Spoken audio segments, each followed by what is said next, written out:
وَلْتَكُنْ مِنْكُمْ أُمَّةٌ يَدْعُونَ إِلَى الْخَيْرِ وَيَأْمُرُونَ بِالْمَعْرُوفِ وَيَنْهَوْنَ عَنِ الْمُنْكَرِ وَأُولَئِكَ هُمُ الْمُفْلِحُونَ. Ya, Al-Imam Abul Hasan Al-Asy'ari, Al-Imam Al-Maturidi, beliau lahir pada tahun berapa? 300-an Hijriah. Kan begitu, akhir 300-an Hijriah. Imam Syafi'i hidup tahun berapa? Tahun berapa? 100-an Hijriah atau 200 Hijriah? 100-an Hijriah. Paham di sini? Paham nggak? Kita coba perhatikan sejarahnya dulu. Al-Imam Abul Hasan Al-Asy'ari hidup pada tahun 300 Hijriah. Beliau lahir, Imam Syafi'i sudah meninggal. Mungkin cucu Imam Syafi'i juga sudah meninggal. Paham di sini? Jadi kira-kira mungkin nggak Imam Syafi'i mengambil akidah dari orang yang beliau masih hidup, orangnya belum lahir?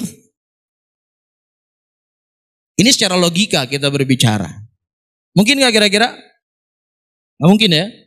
Nah, kalau seandainya Abul Hasan Al-Asy'ari rahimahullah, ya, beliau hidup di tahun 300-an Hijriah, yang menjadi pertanyaan buat kita, apa akidahnya Syafi'i? Apa akidahnya Imam Bukhari? Apa akidahnya Al-Imam Muslim? Apa akidahnya Imam Malik? Apa akidahnya Imam Abu Hanifah? Apa akidahnya Sufyan Ats-Tsauri, Sufyan ibn Uyainah, Hamad bin Zaid, Hamad bin Salamah, Az-Zuhri, Ibnu Mubarak? Apa akidahnya mereka? Mereka hidup di tahun 100 Hijriah, di 200 Hijriah, sementara pencetus akidah Al-Imam Abul Hasan Asy'ari baru hidup pada tahun 300 Hijriah. Ini PR buat kita semua ya. Saya sedang tidak mengatakan salah ya, jangan salah paham. Tetapi ini PR buat kita semuanya. Apa akidah mereka para imam sebelum lahir Al-Imam Abul Hasan Al-Asy'ari? Ini PR buat kita kan? Nah, di antara hal-hal yang saya sebutkan tadi, referensinya bisa dibaca. Ya, jangan pakai kitab saya. Saya takut nanti kalau pakai kitab saya katanya sudah diubah-ubah. Ya, beli saja di toko kitab di mana saja Bapak mau pergi, atau di perpustakaan IAIN, cari kitab akidah miliknya Buzani, baca. Kitab akidah salaf ashabil hadis, coba dibaca. Iya, kitab Kitabus Sunnah miliknya Ibnu Abi Asim, coba dibaca. Kitab Syarh Usul I'tiqad Ahlus Sunnah wal Jamaah miliknya Al-Lalikai, coba dibaca. Kitab Al-Ibanah miliknya Ibnu Battah, coba dibaca. Ini kitab-kitab yang saya sebutkan di tahun 200 Hijriah, 300 Hijriah.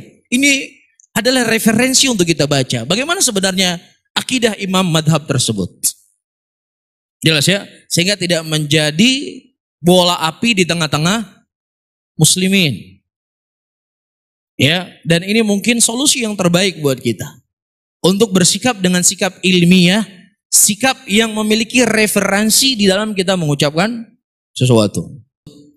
Selain tersebarkan dari mereka mazhab fikih, juga tersebarkan dari mereka ya masalah akidah. Masalah apa? Akidah. Iya, di antara akidah Al-Imam Abu Hanifah itu ditulis oleh Al-Imam At-Tahawi. Beliau menulis kitab syarah, judul kitabnya Aqidah At-Tahawiyah. Itu menggambarkan bagaimana akidahnya Al-Imam Abu Hanifah. Jadi bukan fikih saja. Begitu juga dalam mazhab Hambali. Imam Ahmad telah menulis kitab yang sangat banyak tentang akidah beliau. Kitabus Sunnah miliknya Imam Ahmad. Beliau sendiri yang menulis Usulus Sunnah. Disitulah kita bisa melihat bagaimana akidahnya Imam Ahmad. Ya, begitu juga Imam Syafi'i telah ternukilkan dari murid-murid beliau. Ya, dari ulama-ulama Syafi'iyah yang menyebutkan bagaimana akidahnya Imam Asy-Syafi'i. Di antara yang paling terdekat, ayyuhal hadirun wal hadirat, ya, Al-Imam beliau menulis sebuah kitab dengan judul Syarhus Sunnah lil Muzani. Al-Imam siapa? Al-Muzani. Sebelum Imam Syafi'i meninggal, beliau memberikan wasiat khusus kepada muridnya ini. Namanya Al-Muzani. Dan Muzani menulis kitab dengan judul Syarhus Sunnah. Silakan baca. Apa akidahnya Al-Muzani yang beliau ambil dari gurunya Syafi'i. Silakan dibaca. Ya, kita punya referensi. Kita punya bukti.